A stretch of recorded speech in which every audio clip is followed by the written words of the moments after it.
Class 11th geography भू आकृतियाँ तथा उनका विकास। अध्याय 6।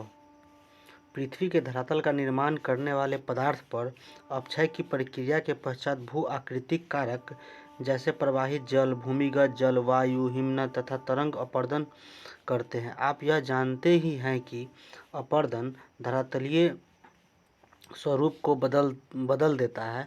निक्षेपण प्रक्रिया अपरदन प्रक्रिया का परिणाम है और निक्षेपण से भी धरातलीय स्वरूप में परिवर्तन आता है। चूंकि यह अध्याय भू आकृति तथा उनके विकास से संबंधित है, अतः सबसे पहले यह जानने की भू आकृति क्या है। साधारण शब्दों में छोटे से मध्यम आकार के भूखंड भू आकृति कहलाते हैं। अगर पृथ्वी के छोटे से मध्यम आकार के स्थलखंड को भू आकृति कहते हैं तो भू दृश्य क्या है। बहुत सी संबंध भू आकृतियाँ मिलकर भू दृश्य बनाती है जो भूतल के विस्तृत भाग है।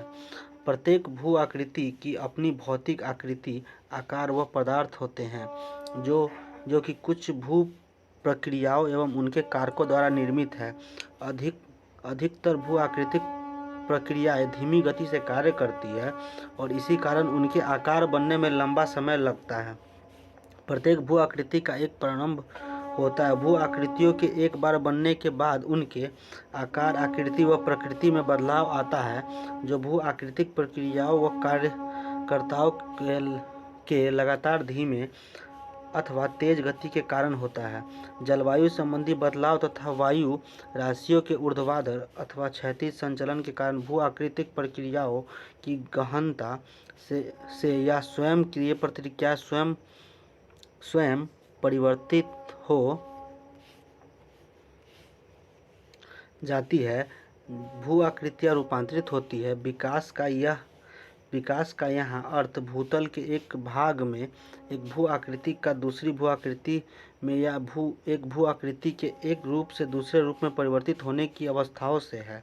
इसका अभिप्राय यह है कि प्रत्येक भू आकृति के विकास का एक इतिहास है और समय के साथ उसका परिवर्तन हुआ है। एक स्थल रूप विकास की अवस्थाओं से गुजरता है जिसकी तुलना जीवन की अवस्थाओं, युवा अवस्था, प्रौढ़ावस्था तथा वृद्धा अवस्था से की जा सकती है। भू आकृतियों के विकास के दो महत्वपूर्ण पहलू क्या हैं। प्रवाहित जल। आंध्र प्रदेशों में जहां अत्यधिक वर्षा होती है, प्रवाहित जल सबसे महत्वपूर्ण भू आकृतिक कारक है जो धरातल का निम्नीकरण के लिए उत्तरदायी है। प्रवाहित जल के दो तत्व हैं, एक धरातल पर परत के रूप में फैला हुआ प्रवाह, दूसरा रैखिक प्रवाह है जो घाटियों में नदियों, सरिताओं के रूप में बहता है। प्रवाहित जल द्वारा निर्मित अधिकतर अपरदन स्थल रूप ढाल प्रवणता के अनुरूप बहती हुई नदियों की आक्रामक युवा अवस्था से संबंधित है। कालांतर में तेज ढाल लगातार अपरदन के कारण मंद ढाल से परिवर्तित हो जाते हैं और परिणाम स्वरूप नदियों का वेग कम हो जाता है जिससे निक्षेपण आरंभ होता है। तेज ढाल से बहती हुई सरिताएं भी कुछ निक्षेपित भू आकृतियां बनाती है, लेकिन ये नदियों के माध्यम तथा धीमे ढाल पर बने आकारों की अपेक्षा बहुत कम होते हैं। प्रवाहित जल का ढाल जितना मंद होगा उतना ही अधिक निक्षेपण होगा। जब लगातार अपरदन के कारण नदी तल समतल हो जाए तो अधोमुखी कटाव कम हो जाता है और तटों का पार्श्व अपरदन बढ़ जाता है और इसके फलस्वरूप पहाड़ियाँ और घाटियाँ समतल मैदानों में परिवर्तित हो जाते हैं। क्या ऊंचे स्थल रूपों के उच्चवाच का संपूर्ण निम्नीकरण संभव है। स्थलगत प्रवाह, ओवरलैंड फ्लो परत अपरदन का कारण है। परत प्रवाह धरातल की अनियमितताओं के आधार पर संकीर्ण व विस्तृत मार्गों पर हो सकता है। प्रवाहित जल के घर्षण के कारण बहते हुए जल द्वारा कम या अधिक मात्रा में बहाकर लाए गए तलछटों के कारण छोटी व तंग क्षुद्र सरिताएं बनाती है। ये क्षुद्र सरिताएं धीरे धीरे लंबी व विस्तृत अवनालिकाओं में विकसित हो जाती है। इन अवनालिकाओं कालांतर में अधिक गहरी, चौड़ी तथा लंबाई में विस्तृत होकर एक दूसरे से समाहित होकर घाटियों का जाल बनाती है। प्रारंभिक अवस्थाओं में अधोमुखी कटाव अधिक होता है जिससे अनियमितताएं जैसे जैसे जलप्रपात व सोपानी जलप्रपात आदि लुप्त हो जाते हैं। मध्य अवस्था में सरिताएं नदी तल में धीमा कटाव करती है और घाटियों में पास अपरदन अधिक होता है। कालांतर में घाटियों के किनारों की ढाल मंद हो जाती है। इसी प्रकार अपवाह बेसिन के मध्य विभाजक तब तक निम्न होते जाते हैं जब तक ये पूर्णतः समतल नहीं हो जाते और अंततः एक धीमे उच्चावाच का निर्माण होता है जिसमें यत्र तत्र अवरोधी चट्टानों के अवशेष दिखाई देते हैं, जिन्हें मोनाडनोक कहते हैं। नदी अपरदन के द्वारा बने इस प्रकार के मैदान संप्राय मैदान या पेनीप्लेन कहलाते हैं। प्रवाहित जल से निर्मित प्रत्येक अवस्था की स्थल रूपी संबंधी विशेषताओं का संक्षिप्त वर्णन निम्न प्रकार है।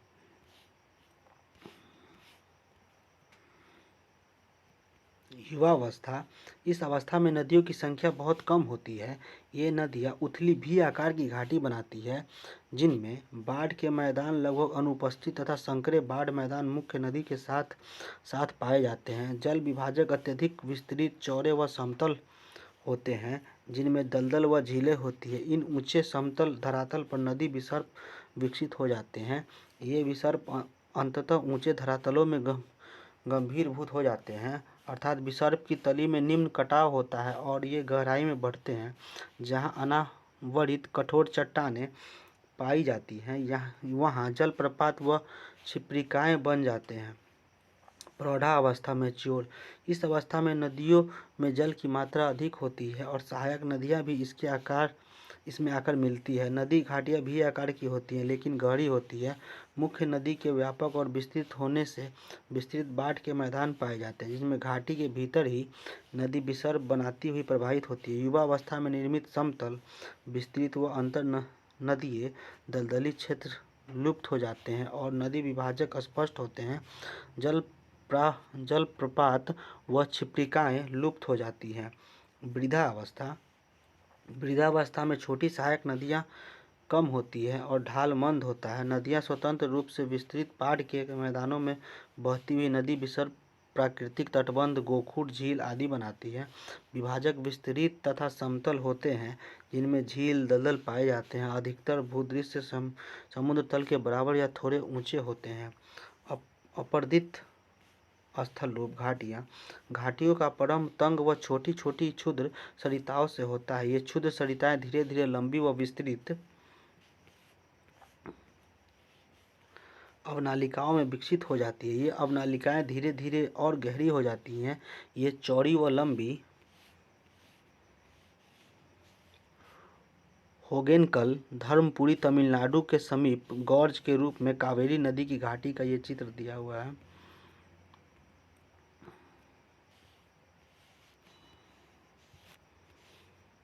संयुक्त राज्य अमेरिका में कोलोराडो गभीरीभूत विसर्प लूप जो इसकी घाटी के कैनियन जैसे सोपान सदृश पार्श्वीय ढाल दर्शाता है।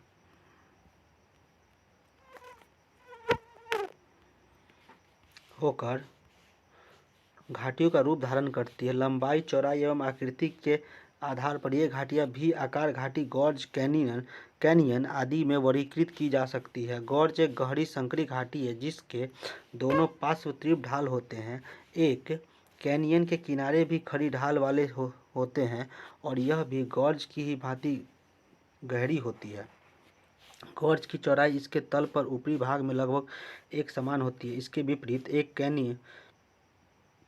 कैनियन तल की अपेक्षा ऊपरी भाग अधिक चौड़ा होता है। वास्तव में कैनियन गॉर्ज का एक दूसरा रूप है।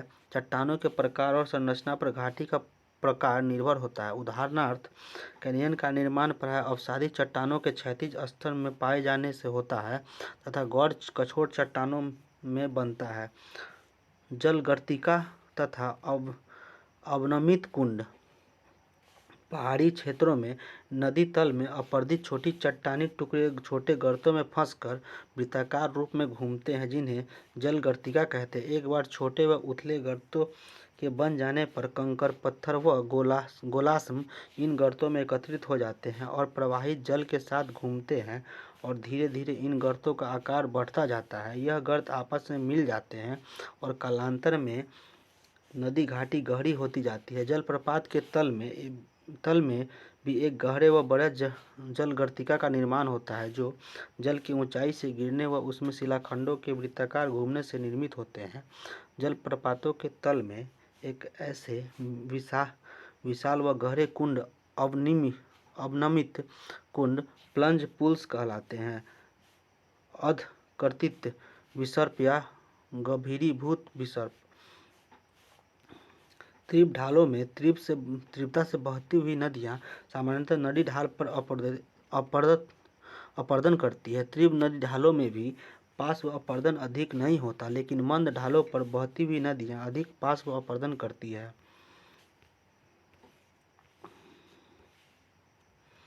क्षैतिज अपरदन अधिक होने के कारण मंद ढालों पर बहती हुई नदियाँ वक्रित होकर बहती है। यह नदी विसर्प बनाती है। नदी विसर्पों का बाढ़ मैदानों और डेल्टा मैदानों पर पाया जाना एक सामान्य बात है, क्योंकि यहाँ नदी का ढाल बहुत मंद होता है। कठोर चट्टानों में भी गहरे कटे हुए और विस्तृत विसर्प मिलते हैं। इन विसर्पों को अधकर्तित विसर्प या गभीरभूत विसर्प कहा जाता है। नदी वेदिकाएं प्रारंभिक बाढ़ मैदानों या पुरानी नदी घाटियों के तलों के चिन्ह हैं। ये जलोढ़ रहित मूलाधार चट्टानों के धरातल या नदियों के तल हैं, जो निक्षेपित जलोढ़ वेदिकाओं के रूप में पाए जाते हैं। नदी वेदिकाएं मुख्यतः अपरदित स्थल रूप है, क्योंकि ये नदी निक्षेपित बाढ़ मैदानों के लंबवतः अपरदन से निर्मित होते हैं। विभिन्न ऊंचाइयों पर कई वेदिकाएं हो युग्मित वेदिकाएं को यह चित्र दिया हुआ है और अयुग्मित वेदिकाओं का यह चित्र दिया हुआ है। युग्मित एवं अयुग्मित वेदिकाएं शक्ति हैं, जो आरंभिक नदी जल स्तर को दर्शाती है। नदी वेदिकाएं नदी के दोनों तरफ एक समान ऊंचाई वाली हो सकती है और इसके चित्र स्वरूप को युग्म वेदिकाएं कहते हैं। निक्षेपित स्थल। जलोढ़ पंख। जब नदी उच्च स्थलों से बहती हुई गिरिपथ पर मंद ढाल के मैदानों में प्रवेश करती है, तो जलोढ़ पंख का निर्माण होता है। साधारणतः पर्वतीय क्षेत्रों में बहने वाली नदियाँ भारी व स्थूल आकार के नदभार को वहन करती है। मंद ढालों पर नदियाँ यह भार वहन करने में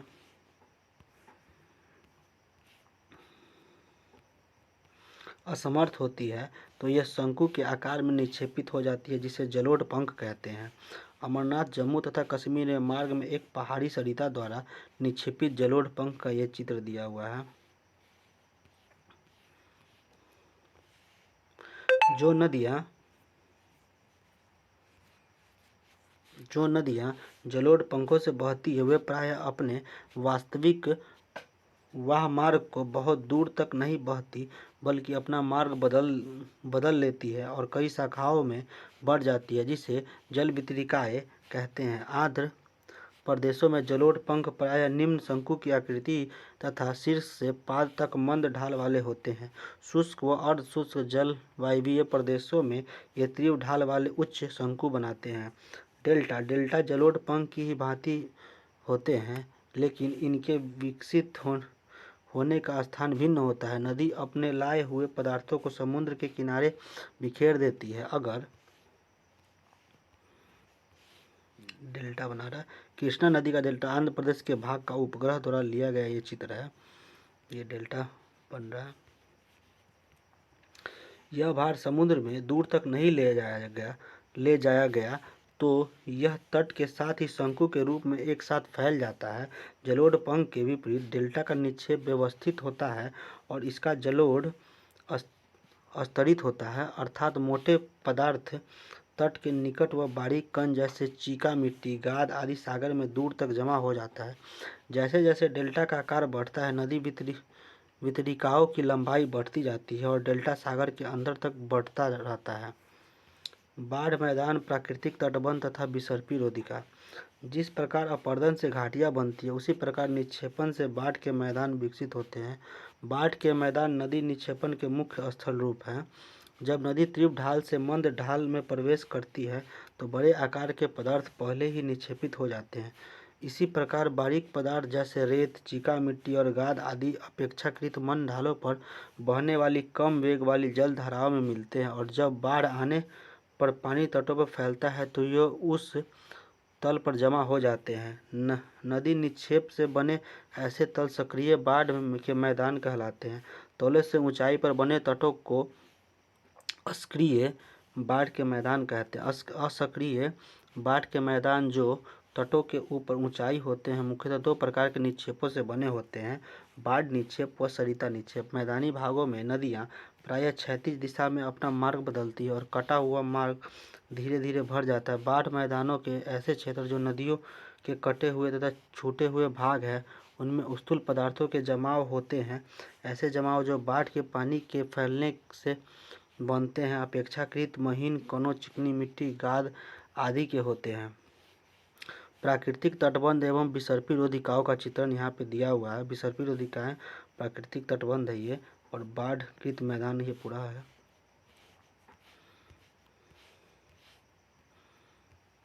ऐसे बाढ़ के मैदान जो डेल्टाओं में बनते हैं उन्हें डेल्टा मैदान कहते हैं। प्राकृतिक तटबंध और विसर्पी रोधिकाएं आदि कुछ महत्वपूर्ण स्थल रूप है जो बाढ़ के मैदानों से संबंधित है। प्राकृतिक तटबंध बड़ी नदियों के किनारे पर पाए जाते हैं। ये तटबंध नदियों के पास में स्थूल पदार्थों के रेखीय निम्न व समानांतर कटक के रूप में पाए जाते हैं जो कई स्थानों पर कटे हुए होते हैं। नदी रोधिकाएं या विसर्पी रोधिकाएं बड़ी नदी विसर्पों के अवतल ढालों पर पाई जाती है और ये रोधिकाएं प्रवाहित जल द्वारा लाए गए तल छटों के नदी किनारों पर निक्षेपण के कारण बनी है। इनकी चौड़ाई व परिच्छेदिका लगभग एक समान होती है और इसके अवसाद मिश्रित आकार के होते हैं। प्राकृतिक तटबंध विसर्प अवरोधिकाओं से कैसे भिन्न है? नदी विसर्प मिएंडर्स विसर्प बाढ़ व डेल्टा मैदानों में नदी शायद ही सीधे मार्गों में बहती होगी। बाढ़ व डेल्टाई मैदानों पर लूप जैसे चैनल प्रारूप विकसित होते हैं जिन्हें विसर्प कहा जाता है। विसर्प एक स्थल रूप न होकर एक प्रकार का चैनल प्रारूप है। नदी विसर्प के निर्मित होने के कारण निम्नलिखित है।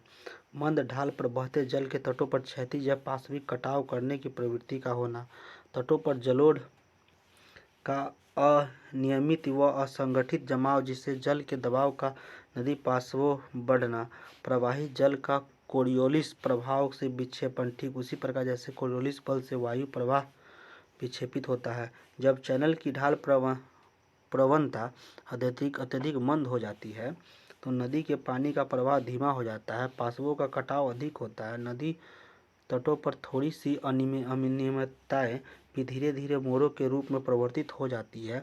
यह मोड़ नदी के अंदरूनी भाग में जलोढ़ जमाव के कारण गहरे हो जाते हैं और बाहरी किनारा अपर्दित हो जाता है। अगर अपर्दन, निक्षेपण तथा निम्न कटाव न हो तो विसर्प की प्रवृत्ति कम हो जाती है। प्रायः बड़ी नदियों के विसर्प में अवतल किनारों पर सक्रिय निक्षेपण होते हैं और उत्तर किनारों पर अधोमुखी कटाव होते हैं।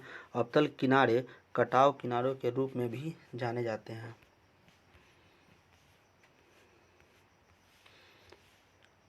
मुजफ्फरपुर बिहार के समीप विसर्प बूढ़ी गंडक नदी दर्शाने वाला उपग्रह से लिया गया चित्र जिसमें कई क्षारण झीलें दिखाई दे रही हैं।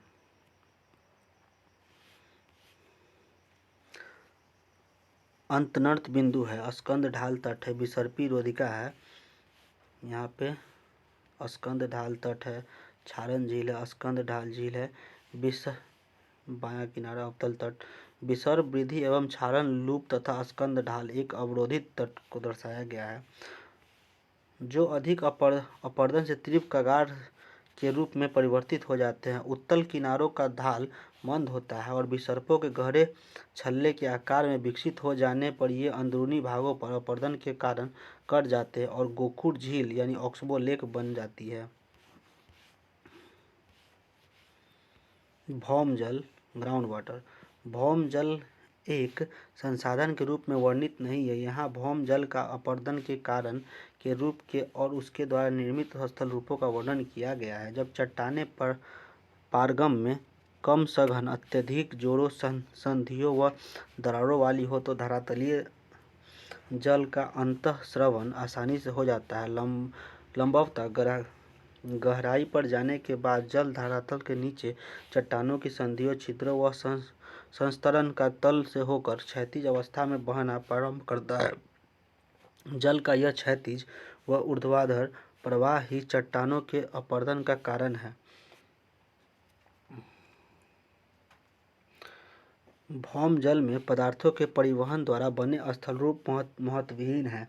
इसी कारण भूमिगत जल का कार्य सभी प्रकार की चट्टानों में नहीं देखा जा सकता, लेकिन ऐसी चट्टानें जैसे चूना पत्थर या डोलोमाइट, जिसमें कैल्शियम कार्बोनेट की प्रधानता होती है, उनमें धरातलीय व भौम जल रासायनिक प्रक्रिया द्वारा घोलीकरण व अवक्षेपण उनके स्थल रूपों को विकसित करते हैं। ये दो प्रक्रियाएं, घोलीकरण व अवक्षेपण, या तो चूना पत्थर व डोलोमाइट चट्टानों में अलग से या अन्य चट्टानों के साथ अंतरा स्तरीय पाई जाती हैं। किसी भी चूना पत्थर, लाइमस्टोन या डोलोमाइट चट्टान के क्षेत्र में भौम जल द्वारा घुलनशील प्रक्रिया और उसके निक्षेपण प्रक्रिया से बने ऐसे स्थल रूपों को कार्स्ट स्थलाकृति का नाम दिया गया है।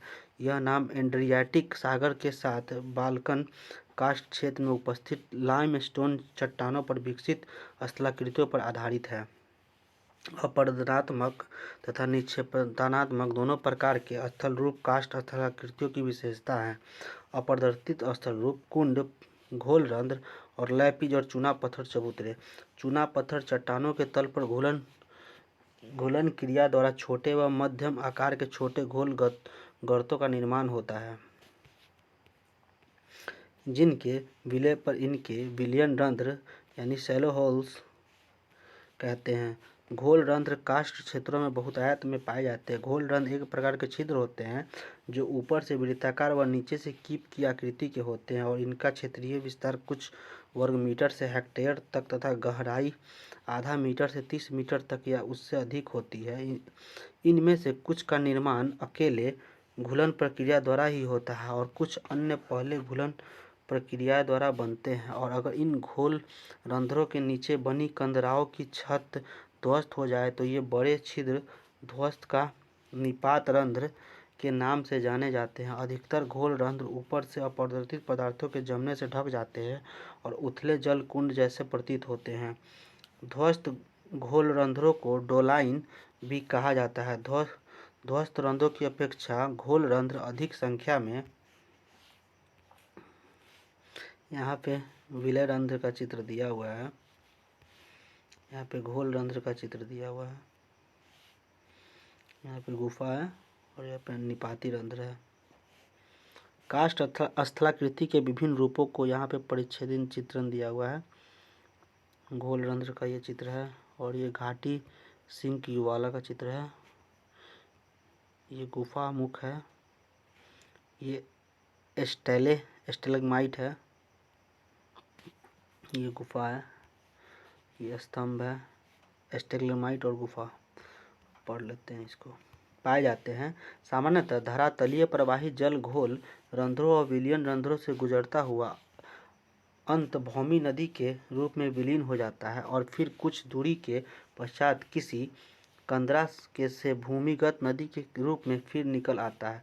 जब घोल रंध्र व डोलोनाइन की इन कंदराओं की छत के गिरने या पदार्थों के स्खलन द्वारा आपस में मिल जाते हैं तो लंबी, तंग तथा विस्तृत खाइयाँ बनाते हैं, जिन्हें घाटी यानी वैली सिंक्स का युवाल यानी युवाल्स कहते हैं। धीरे धीरे चूना युक्त चट्टानों के अधिकतर भाग इन गर्तों व खाइयों के हवाले हो जाता है और पूरे क्षेत्र में अत्यधिक अनियमित पतले व नुकीले कटक आदि रह जाते हैं, जिसे लेपिस कहते हैं। इन कटकों या लेपिस का निर्माण चट्टानों की संधियों में भिन्न भिन्न घुलन प्रक्रियाओं द्वारा होता है। कभी कभी लेपिज के ये विस्तृत क्षेत्र समतल चूना युक्त चबूतरों में परिवर्तित हो जाते हैं। कंदराय केव्स ऐसे प्रदेश जहाँ चट्टानों के एकांतर संस्तर हो, शैल, बालू, पत्थर व क्वार्टार्ज, और इनके बीच में अगर चूना पत्थर व डोलोमाइट चट्टानें हो, जहाँ सघन चूना पत्थर चट्टानों के संस्तर हो और वहाँ प्रमुखतः कंदराओं का निर्माण होता है। पानी दरारों व संधियों से रिसकर शैल संस्तरण के साथ क्षैतिज अवस्था में बहता है। इसी तल संस्तरण के सहारे चूना चट्टानें घुलती और लंबे तल एवं तंग विस्तृत रिक्त स्थान बनते हैं, जिन्हें कंदराएं कहा जाता है। कभी कभी विभिन्न स्तरों पर कंदराओं का एक जाल सा बन जाता है जो चूना पत्थर चट्टानों के तल व उसके बीच संस्तरित चट्टानों पर निर्भर है। प्रायः कंदराओं का एक खुला मुख होता है जिससे कंदराय सरिताएं बाहर निकलती है। ऐसी कंदराएं जिनके दोनों सिरे खुले हो उन्हें सुरंग यानी टनल्स कहते हैं। निक्षेपित स्थल रूप। अधिकतर निक्षेपित स्थल रूप कंदराओं के भीतर ही निर्मित होते हैं। चूना पत्थर चट्टानों के मुख्य रसायन कैल्शियम कार्बोनेट है जो कार्बन युक्त जल यानी वर्षा जल में घुला हुआ कार्बन में शीघ्रता से घुल जाता है। जब इस जल का वाष्पीकरण होता है तो घुले हुए कैल्शियम कार्बोनेट का निक्षेपण हो जाता है। जब चट्टानों की छत से जल वाष्पीकरण के साथ कार्बन डाइऑक्साइड गैस मुक्त हो जाती है तो कैल्शियम कार्बोनेट के चट्टानी धरातल पर टपकने से निक्षेपण हो जाता है। स्टैलेक्टाइट, स्टैग्मेमाइट और स्तंभ। स्टैलेक्टाइट विभिन्न मोटाइयों के लटकते हुए हिम स्तंभ जैसे होते हैं। प्रायः यह आधार पर यह कंदरा की छत के पास मोटे होते हैं और अंत के छोर पर पतले होते जाते हैं। ये अनेक आकारों में दिखाई देते हैं। स्टेग्मेमाइट कंदराओं के फर्श से ऊपर की तरफ बढ़ते हैं। वास्तव में स्टेग्मेमाइट कंदराओं की छत से धरातल पर टपकने वाले चूना मिश्रित जल से बनते हैं या स्टेलेक्टाइट के ठीक नीचे पतले पाइप की आकृति में बनते हैं। स्टैग्मेमाइट एक स्तंभ के एक चपटी तस्तरी नुमा आकार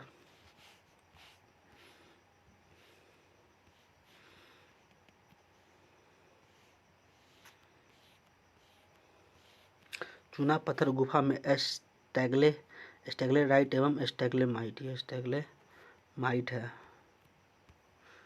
ऊपर बोला स्टैग्लेटाइट है। स्टैग्लेटाइट में समतल अथवा क्रेटर नुमा गड्ढे के आकार में विकसित हो जाते हैं। विभिन्न मोटाइयों के स्टैग्मेमाइट तथा स्टैग्लेटाइट से मिलने से स्तंभ और कंदरा स्तंभ बनते हैं। कास्ट प्रदेशों में कुछ अन्य अपेक्षाकृत छोटे स्थल रूप व आकृतियाँ भी पाई जाती है जिन्हें स्थानीय नामों से पुकारा जाता है। हिमनद पृथ्वी पर परत के रूप में हिम प्रवाह या पर्वतीय ढालों से घाटियों में रेखीय प्रवाह के रूप में बहते हिम संहति को हिमनद कहते हैं। महाद्वीपीय हिमनद या गिरिपद हिमनद वे हिमनद है जो बृहद समतल क्षेत्र पर हिम परत के रूप में फैले हो तथा पर्वतीय या घाटी हिमनद वे हिमनद है जो पर्वतीय ढालों में बहते हैं। प्रवाहित जल के विपरीत हिमनद प्रवाह बहुत धीमा होता है। हिमनद प्रतिदिन कुछ सेंटीमीटर या इससे कम से लेकर कुछ मीटर तक प्रवाहित हो सकते हैं। हिमनद मुख्यतः गुरुत्वाकर्षण बल के कारण गतिमान होते हैं। हमारे देश में भी अनेक हिमनद है जिसमें हिमालयी पर्वतीय ढालों से घाटी में बहते हैं। उत्तराखंड, हिमाचल प्रदेश और जम्मू कश्मीर के उच्च प्रदेशों के कुछ स्थानों पर इन्हें देखा जा सकता है। क्या आप जानते हैं कि भागीरथी नदी का उद्गम गंगोत्री हिमनद का अग्रभाग गौमुख है? वास्तव में अलकनंदा नदी का उद्गम अलकापुरी हिमनद से है। देवप्रयाग के निकट अलकनंदा व भागीरथी के मिलने पर यहाँ से इसे गंगा के नाम से जाना जाता है।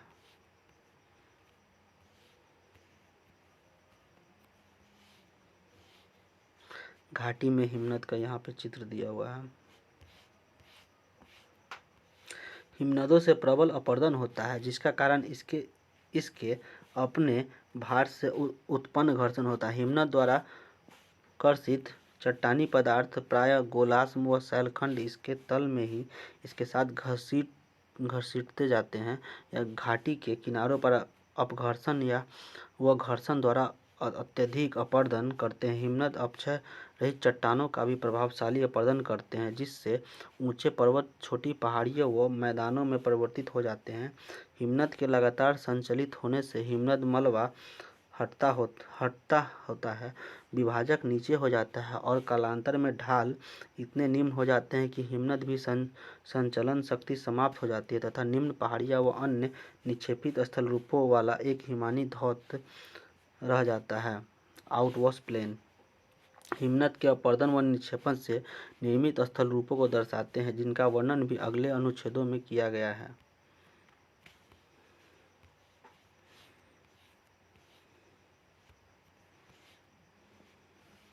हिमनद द्वारा अपरदन एवं निक्षेपण के विभिन्न रूप। स्पेंसर 1962 से संकलित एवं संशोधित ये चित्र है। हिमानी धौत मैदान को यहाँ दर्शाया गया है। अंतिम हिमोड को यहाँ दर्शाया गया है। पार्श्विक हिमोड है ये, और मध्यस्थ हिमोड है। नीलंबी घाटी है, अरेत इसको बोलते हैं। और ये श्रृंग है, कॉल है, ये सर्क है, रुंडित। अपर्दित स्थल रूप सर्क। हिमानीकृत पर्वतीय भागों में हिमनद द्वारा उत्पन्न स्थल रंध्रों में सर्क सर्वाधिक महत्वपूर्ण है। अधिकतर सर्क हिमनद घाटियों के शीर्ष पर पाए जाते हैं। एकत्रित हिम पर्वतीय क्षेत्रों से नीचे आती हुई सर्क को काटती है। सर्क गहरे, लंबे व चौड़े गर्त है जिनकी दीवार तीव्र ढाल वाली, सीधी या अवतल होती है। हिमनद के पिघलने पर जल से भरी झील भी प्रायः इन गर्तों में देखने को मिलती है। इन झीलों को सर्क झील या टार्न झील कहते हैं। आपस में मिलते हुए दो या दो से अधिक सर्क सीढ़ीनुमा क्रम में दिखाई देते हैं। हॉर्न या गिरिश्रृंग और सिरेटेड कटक। सर्क के शीर्ष पर अपरदन हॉर्न से हॉर्न निर्मित होता है। यदि 3 या अधिक विकिरणित हिमनद निरंतर शीर्ष पर तब तक अपरदन जारी रखे जब तक कि उसके तल आपस में मिल जाए तो एक तीव्र किनारों वाली नुकीली चोटी का निर्माण होता है जिन्हें हॉर्न कहते हैं। लगातार अपरदन से सर्क के दोनों तरफ की दीवारें तंग हो जाती है और इसका आकार कंघी या आड़ी के समान कटकों के रूप में होता है जिन्हें अरेत यानी तीक्ष्ण कटक कहते हैं। इसकी ऊपर भाग नुकीला तथा बाहरी आकार टेढ़ा मेढ़ा होता है। इन कटकों का चढ़ना प्रायः असंभव होता है। इन कटकों पर चढ़ना। आल्प्स पर्वत पर सबसे ऊंचा चोटी मैटरहॉर्न तथा हिमालय पर्वत की सबसे ऊंची चोटी एवरेस्ट है। वास्तव में हॉर्न है जो सर्क के शीर्ष अपरदन से निर्मित है। हिमनद घाटी गर्त। हिमानीकृत घाटियाँ गर्त की भांति होती है जो आकार में अंग्रेजी के यू अक्षर जैसी होती है, जिसके तल चौड़े व किनारे चिकने तथा ढाल तीव्र होते हैं। घाटी में मलबा बिखेरा होता है अथवा हिमोड मलबा दलदली रूप में दिखाई देता है। चट्टानी धरातल पर झील भी उभरी होती है अथवा ये झीलें घाटी में उपस्थित हिमोड मलबे से बनती है। मुख्य घाटी एक तरफ या दोनों तरफ ऊंचाई पर लटकती घाटी हैंगिंग वैली भी होती है। इन लटकती घाटियों के तल जो मुख्य घाटी में खुलते हैं, इन्हें विभाजक क्षेत्र के कट जाने से ये त्रिकोण रूप में नजर आती है। बहुत गहरी हिमनद गर्तें जिनमें समुद्री जल भी भर जाता है तथा जो समुद्री तटरेखा पर होती है उन्हें फियोर्ड कहते हैं। नदी घाटियों तथा हिमनद घाटियों में आधारभूत अंतर क्या है? निक्षेपित स्थल रूप। पिघलते हुए हिमनद के द्वारा मिश्रित रूप से भारी व महीन पदार्थों का निक्षेप हिमोड या हिमनद गोलाश्म के रूप में जाना जाता है। इन निक्षेप में अधिकतर चट्टानी टुकड़ी नुकीले या कम नुकीले आकार के होते हैं। हिमनदों के तल किनारों या छोर पर बर्फ पिघलने से सरिताएं बनती है। कुछ मात्रा में शैल मलबा इन पिघले जल से बनी सरिता में प्रवाहित होकर निक्षेपित होता है। ऐसे हिमनदी जलोढ़ निक्षेपित हिमानी आउटवॉश कहलाते हैं। जिन हिमोड निक्षेप के विपरीत हिमानी धौत आउटवॉश डिपॉजिट प्रायः स्थिरीकृत व वर्गीकृत होते हैं। हिमनद अपक्षेप में चट्टानी टुकड़े गोल किनारों वाले होते हैं। में हिमनद क्षेत्रों के मुख्य निक्षेपित स्थल रूप दर्शाए गए हैं। हिमोड हिमनद टील या गोलाश्मी मृत्तिका के जमाव की लंबी कटकें हैं। अंत स्तर हिमोड टर्मिनल मोरेन्स हिमनद के अंतिम भाग में मलबे के निक्षेप में बनी लंबी कटकें हैं। पार्श्विक हिमोड हिमनद घाटी की दीवार के समानांतर निर्मित होते हैं। पार्श्विक हिमोड अंतस्थ हिमोड से मिलकर घोड़े की नाल का अर्धचंद्राकार कटक या निर्माण करते हैं। हिमनद घाटी में दोनों ओर अत्यधिक मात्रा में पार्श्विक हिमोड पाए जाते हैं। इस हिमोड की उत्पत्ति पूर्णतः आंशिक रूप से हिमानी जल द्वारा होती है जो इस जलोढ़ को हिमनद के किनारों पर धकेलती है। कुछ घाटी हिमनद तेजी से पिघलने पर घाटी तल पर हिमनद तिल को एक परत के रूप में अव्यवस्थित रूप में छोड़ देते हैं। ऐसे अवस्थित व भिन्न मोटाई के निक्षेप तलीय व तलस्थ ग्राउंड हिमोड कहलाते हैं। घाटी के मध्य में पार्श्विक हिमोड के साथ साथ हिमोड मिलते हैं जिन्हें मध्यस्थ यानी मीडियल हिमोड कहते हैं। ये पार्श्विक हिमोड की अपेक्षा कम स्पष्ट होते हैं। कभी कभी मध्यस्थ हिमोड व तलस्थ के अंतर को पहचानना कठिन होता है। एस्कर्स ग्रीष्म ऋतु में हिमनद के पिघलने से जल हिमतल के ऊपर से प्रवाहित होता है अथवा इसके किनारों से रिसता है या बर्फ के छिद्रों से नीचे प्रवाहित होता है। यह जल हिमनद के नीचे एकत्रित होकर बर्फ के नीचे नदी धारा में प्रवाहित होता है। ऐसी नदियाँ नदी घाटी के ऊपर बर्फ के किनारों वाले तल में प्रवाहित होती है। यह जलधारा अपने साथ बड़े गोलाश्म चट्टानी टुकड़े और छोटी चट्टानी मलबा बहाकर लाती है जो हिमनद के नीचे इस बर्फ की घाटी में जमा हो जाते हैं। ये बर्फ पिघलने के बाद एक वक्राकार कटक के रूप में मिलते हैं जिन्हें एस्कर कहते हैं।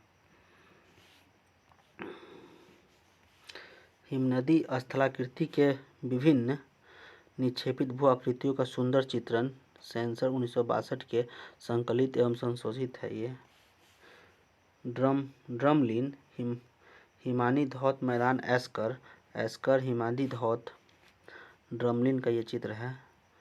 अंतिम हिमोड का ये चित्र है। हिमानी धौत मैदान और एस्कर का ये चित्र है।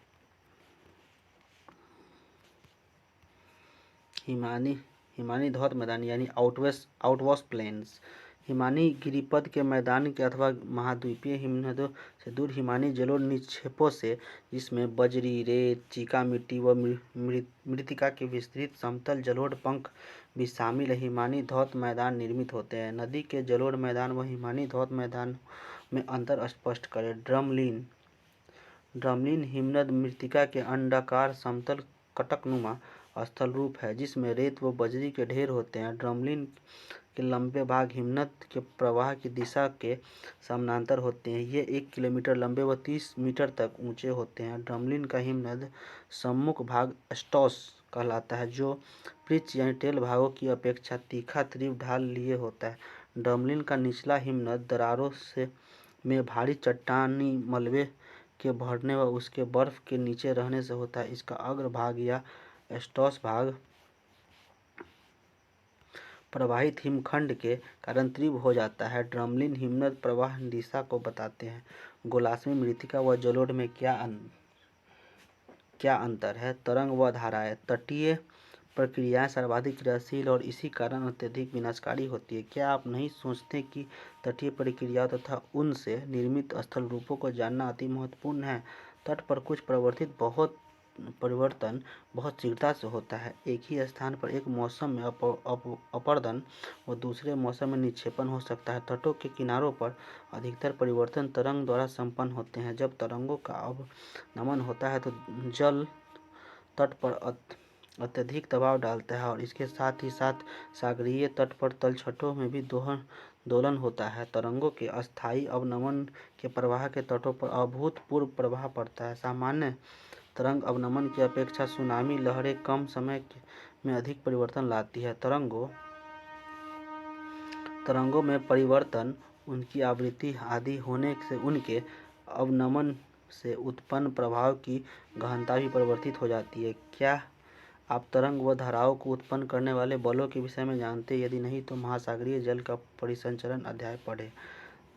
तरंगों के कार्य के अतिरिक्त तटीय स्थलरूप कुछ अन्य प्रकार पर भी निर्भर है। ये हैं स्थल व समुद्री तल की बनावट, समुद्रोन्मुख उन्मग्न तट पर जलमग्न तट, समुद्री जल स्तर को स्थिर तथा अस्थायी मानते हुए तटीय स्थल रूपों के विकास को समझने के लिए तटों को 2 भागों में वर्गीकृत किया जाता है।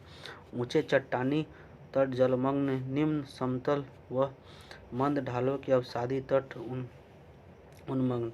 ऊंचे चट्टानी तटों में सहारे तट रेखीय अनियमित होते हैं तथा नदियां जलमग्न प्रतीत होती हैं। तटरेखा का अत्यधिक अवनमन होने के किनारे से स्थल भाग जलमग्न हो जाता है और वहां फियोर्ड तट बनते हैं। पहाड़ी भाग सीधे जल में डूबे होते हैं। सागरीय किनारों पर प्रारंभिक निक्षेपित स्थल रूप नहीं होते हैं। अपरिवर्तित स्थल रूपों की बहुतायत होती है। ऊंचे चट्टानी तटों के सहारे तरंगें अवनमित होकर धरातल पर अत्यधिक बल के साथ प्रहार करती है जिससे पहाड़ी पार्श्व भृंगु का आकार ले लेती है। तरंगों के अस्थायी प्रहार से भृंगु शीघ्रता से पीछे हटते हैं और समुद्री भृंगु के सम्मुख तरंग घर्षित चबूतरे बन जाते हैं। तरंग धीरे धीरे सागरीय किनारों की अनियमितताओं को कम कर देती है। समुद्री भृंगु से गिरने वाले चट्टानी मलबा धीरे धीरे छोटे छोटे टुकड़ों में टूट जाता है और लहरों के साथ घर्षित होता हुआ किनारों से दूर निक्षेपित हो जाता है। भृंगु के विकास व उसके निवर्तन के वांछनीय समय के बाद तट रेखा कुछ चिकनी हो जाती है तथा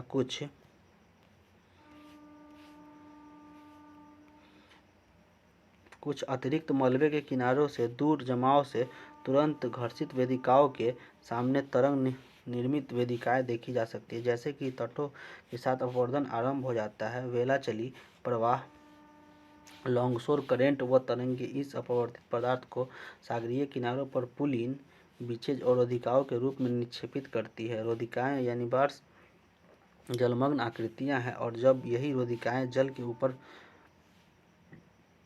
दिखाई देती है तो इन्हें रोध यानी बैरियर्स कहा जाता है। ऐसी रोधिकाएं जिनका एक भाग खाड़ी के शीर्ष स्थल से जुड़ा होता है तो इसे स्पिट कहा जाता है। जब रोधिका तथा स्पिट किसी खाड़ी के मुख पर निर्मित होकर इसके मार्ग को अवरुद्ध कर देते हैं तो उसे लैगून निर्मित होते हैं। कालांतर में लैगून स्थल से बहाए गए तलछट से भी भरा जाता है और तटीय मैदान की रचना होती है। निम्न अवसादी तट निचले अवसादों तटों के सहारे नदियाँ तटीय मैदान एवं डेल्टा बनाकर अपनी लंबाई व बढ़ा लेती है। कहीं कहीं लैगून व ज्वारीय संकरी खाड़ी के रूप में जल भराव के अतिरिक्त तटरेखा सम चिकनी होती है। सागरोन्मुख स्थल मंद ढाल लिए होता है। तटों के साथ समुद्री पंख व दलदल पाए जाते हैं। इन तटों पर निक्षेपित स्थलाकृतियों की बहुतायत होती है। जब मंद ढाल वाले अवसादी तटों पर तरंगें अवनमित होती है तो तल के अवसाद भी दोलित होते हैं और इनके परिवर्तन से अवरोधिकाएं लैगून व स्पिट निर्मित होते हैं। लैगून कालांतर में दलदल में परिवर्तित हो जाते हैं जो बाद में तटीय मैदान बनाते हैं। इन निक्षेपित स्थलाकृतियों का बना हुआ रहना अवसादी पदार्थों की अस्थायी एवं लगातार आपूर्ति पर निर्भर करता है। अवसादों के अतिरिक्त तूफान व सुनामी लहरें इनमें अभूतपूर्व परिवर्तन लाती है। बड़ी नदियाँ जो अधिक नदभार लाती है नीचे अवसादी तटों के साथ डेल्टा बनाती है। हमारे देश की पश्चिमी तट ऊंचा चट्टानी निर्वात तट है। पश्चिमी तट पर अपरिवर्तित आकृतियां बहुतायत में। भारत के पूर्वी तट पर निचले अवसादी तट है। इन तटों पर निक्षेपित स्थलाकृतियां पाई जाती है। इन तटों की उत्पत्ति व प्रवृत्ति को जानने के लिए आप भारत भौतिक पर्यावरण पुस्तक पढ़ें। उच्च चट्टानी व निम्न अवसादी तटों पर प्रक्रियाओं व स्थलाकृतियों के संदर्भ में विभिन्न अंतर क्या है। अपरिवर्तित स्थलारोप भृगु, वेदिकाएं, कंदराएं तथा स्टैक्स। ऐसे तट जहां अपवर्तन प्रमुख प्रक्रिया है वहां प्रायः दो मुख्य आकृतियां हैं, तरंग घर्षित भृगु व वेदिकाएं पाई जाती है। लगभग सभी तरंग भृगु की ढाल तीव्र होती है जो कुछ मीटर से लेकर 30 मीटर उसके अधिक हो सकती है। इसकी तलहटी पर एक मंद ढाल वाला या समतल प्लेटफॉर्म होता है जो समुद्री भृगु के पास शैल मलबे से ढका होता है। अगर ये प्लेटफॉर्म तरंग की औसत ऊंचाई से अधिक ऊंचाई पर मिलते हैं तो इन्हें तरंग घर्षित वेदिकाएं कहते हैं। भृगु की कठोर चट्टान के विरुद्ध जब तरंगें टकराती है तो भृगु के आधार पर रिक्त स्थान बनाती है और इसे गहराई तक खोखला कर देती है जिससे समुद्री कंदराएं बनती है। इन कंदराओं की छत ध्वस्त होने से समुद्री भृगु स्थल की ओर बढ़ते हैं। भृगु के निर्वतन से चट्टानों के कुछ अवशेष तटों पर अलग थलग छूट जाते हैं। ऐसी अलग थलग प्रतिरोधी चट्टानें जो कभी भृगु के भाग थे समुद्री स्टैक कहलाते हैं। अन्य स्थल रूपों की भांति समुद्री स्टैक भी अस्थायी आकृतियां हैं जो तरंग अपवर्तन द्वारा समुद्री पहाड़ों और भृगु की भांति धीरे धीरे समुद्री मैदानों में परिवर्तित हो जाते हैं और स्थल से प्रवाहित जलोढ़ के आच्छादन रेत व सिगिल चौड़े पुलिन यानी बीच में परिवर्तित हो जाते हैं। निक्षेपित स्थल पुलिन यानी बीचेज और टिप बेडून्स। तटों की प्रमुख विशेषता पुलिन की उपस्थिति है। यद्यपि ऊबड़ खाबड़ तटों पर भी ये टुकड़ों में पाए जाते हैं। वे अवसाद जिनसे पुलिन निर्मित होते हैं। अधिकतर थल से नदियों व सरिताओं द्वारा अथवा तरंगों से अपरदन द्वारा बहाकर लाए गए पदार्थ होते हैं। पुलिन अस्थायी स्थलाकृतियाँ हैं। कुछ रेत पुलिन सैंड बीचेज जो अस्थायी परिवर्तित होते हैं, किसी और मौसम में स्थूल कंकड़ पत्थरों की तंग पट्टी में परिवर्तित हो जाते हैं। अधिकतर पुलिन रेत के आकार के छोटे कणों से बने होते हैं। सिंगिल पुलिन में अत्यधिक छोटी गुटिकाएं तथा गोलात्मक होती हैं। पुलिन के ठीक पीछे पुलिन तल से उठाई गई रेत टिब्बे डून्स के रूप में निक्षेपित होती है। तटरेखा के समानांतर लंबाई में कटकों के रूप में बने रेत टिब्बे निम्न तल छठी तटों पर अक्सर देखा जा सकते हैं। रोधिका बार्स और बैरियर्स तथा स्पिट्स समुद्री अपतट पर तट के समानांतर पाई जाने वाली रेत और सिंगिल की कटक अपतट रोधिका यानी ऑफ शोर बार्स कहलाती है। ऐसी अपतटित रोधिकाएं जो रेत के अधिक निक्षेपण से ऊपर दिखाई पड़ती हैं उसे रोधिकाएं बैरियर बार कहते हैं। अब तटीय रोधिकाएं प्रायः या तो खाड़ी के प्रवेश पर या नदियों के मुहाने के सम्मुख बनती है। कई बार इन रोधिकाओं का एक सिरा खाड़ी से जुड़ा होता है तो इन्हें शिफ्ट कहते हैं। शीर्ष स्थल से एक सिरा जुड़ने पर भी स्पीट विकसित होती है। रोधिकाएं रोध व स्पीट धीरे धीरे खाड़ी के मुख पर बढ़ते रहते हैं, जिससे खाड़ी का समुद्र में खुलने वाला द्वार तंग हो जाता है तथा कालांतर में खाड़ी एवं लैगून के परिवर्तन हो जाते हैं। लैगून भी धीरे धीरे स्थल से लाए गए तल छटों से या पुलिन से वायु द्वारा लाए गए तल छट से लैगून के स्थान पर एक चौड़े व विस्तृत तटीय मैदान में विकसित हो जाते हैं। उपग्रहीय चित्र गोदावरी नदी डेल्टा का ये स्पीड का चित्र दिया हुआ है। क्या आप जानते हैं कि समुद्र के अपतट पर बनी रोधिकाएं तूफान व सुनामी लहरों के आक्रमण के समय सबसे पहले बचाव करती है, क्योंकि ये रोधिकाएं इतनी प्रबलता को कम कर देती हैं कि इसके बाद रोध पुलिन स्तूप व मैंग्रोव जो इसकी प्रबलता को झेलते हैं। अतः अगर हम तटों के किनारों पर पाए जाने वाले मैंग्रोव व तलछट या सेडिमेंट्री बजट से छेड़छाड़ करते हैं तो यह तटीय स्थलाकृतियां अपरिवर्तित हो जाएगी और मानव व मानवीय बस्तियों को तूफान व सुनामी लहरों के सीधे प्रथम प्रहार झेलना पड़े होंगे। पवन उष्ण मरुस्थलों के दो प्रभावशाली अन्नाच्छादनकर्ता कारकों में पवन एक महत्वपूर्ण अपरदन का कारक है। मरुस्थलीय धरातल शीघ्र गर्म और शीघ्र ठंडी हो जाती है। उष्ण धरातलों के ठीक ऊपर वायु गर्म हो जाती है, जिससे हल्की गर्म तथा प्रक्षुब्धता के साथ ऊर्ध्वाधर गति करती है।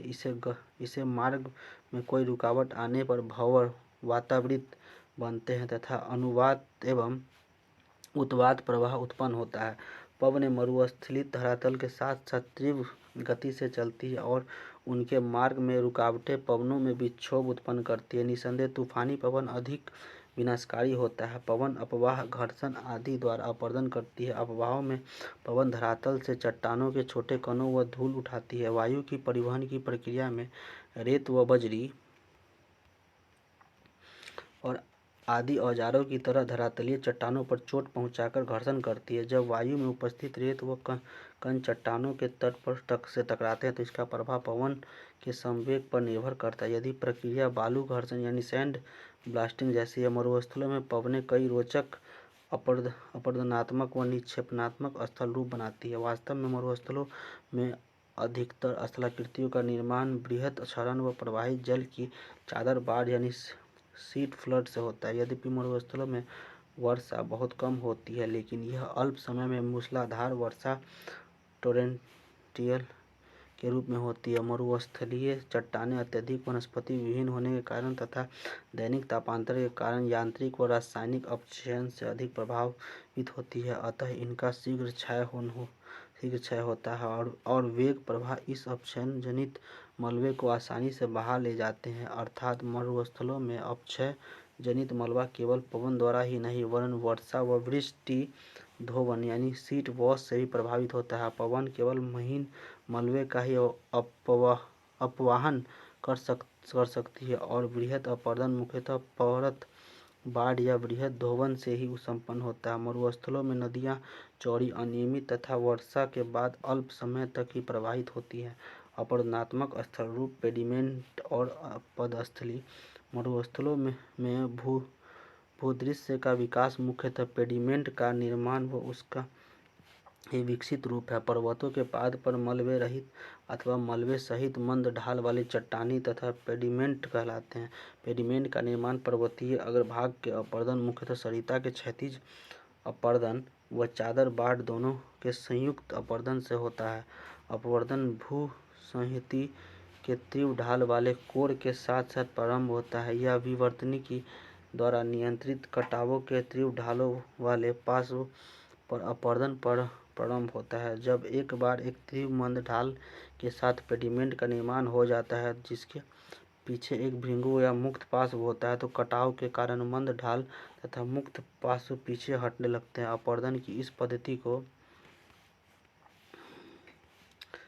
पृष्ठ क्षरण यानी बैकवास्टिंग के द्वारा की गई ढाल की समानांतर निवर्तन पीछे हटना क्रिया कहते हैं।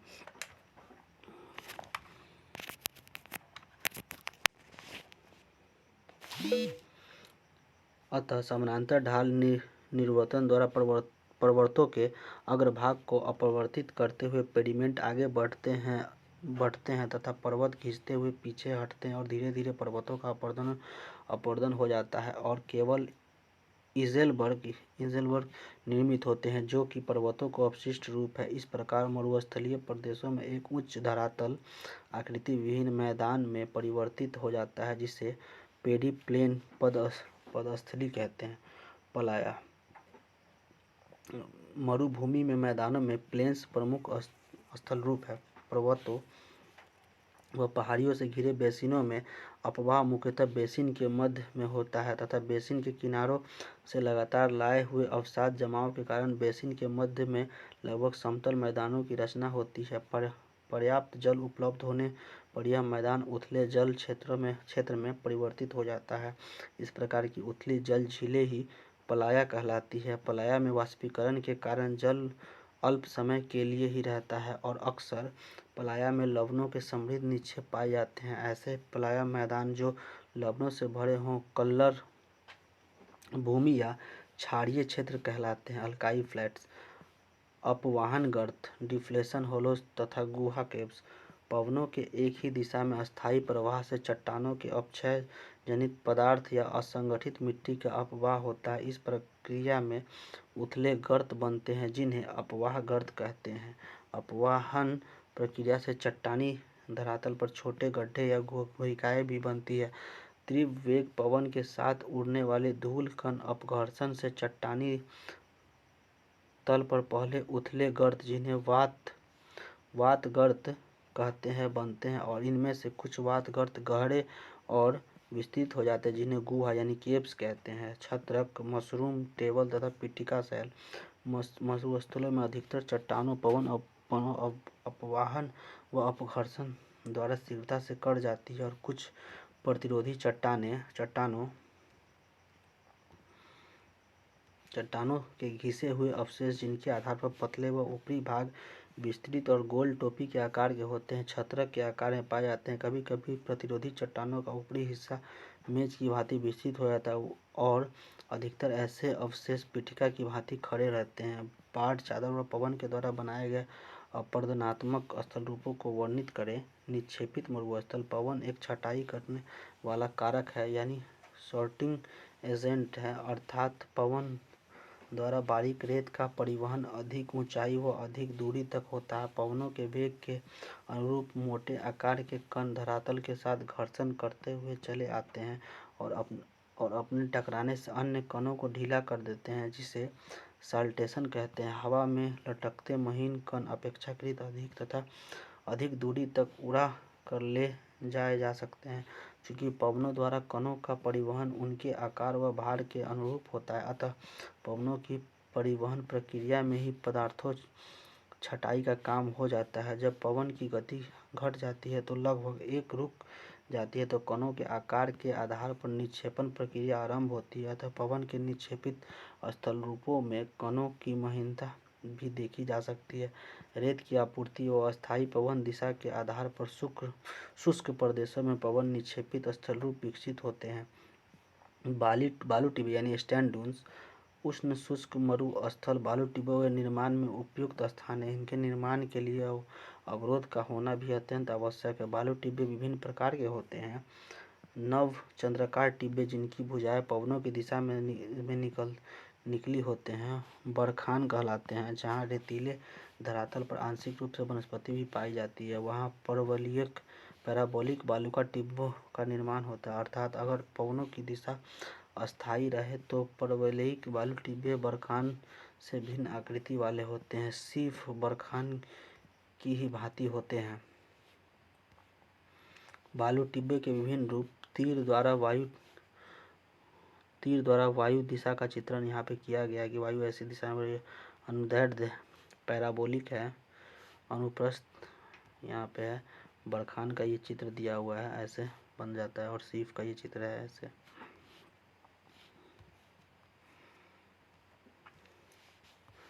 सिर्फ बालू टिब्बों में केवल एक ही भुजा होती है, ऐसे पवनों की दिशा में बदलाव के कारण होता है। सिर्फ की यह भुजा ऊंची व अधिक लंबाई में विकसित हो सकती है। जब रेत की आपूर्ति कम तथा पवनों की दिशा अस्थायी रहे तो अनुदैर्ध्य टिब्बे लॉन्गिट्यूडिनल ड्यून्स बनते हैं। ये अत्यधिक लंबाई व कम ऊंचाई के लंबायमान कटक प्रतीत होते हैं। अनुप्रस्थ टिब्बे ट्रांजिटिव ड्यून्स प्रचलित पवनों की दिशा के समकोण पर बनते हैं। इन टिब्बों के निर्माण में पवनों की दिशा निश्चित और रेत के स्रोत पवनों की दिशा के समकोण पर हो। ये अधिक लंबे व कम ऊंचाई वाले होते हैं। जब रेत की आपूर्ति अधिक हो तो अधिकतर नियमित बालू टिब्बे एक दूसरे से विलीन हो जाते हैं और उनकी वास्तविक आकृति व अनोखी विशेषता नहीं रहती है। मरुस्थलों में अधिकतर टिब्बों का स्थानांतरण होता रहता है और इनमें से कुछ विशेषकर मानव बस्तियों के निकट स्थित हो जाते हैं।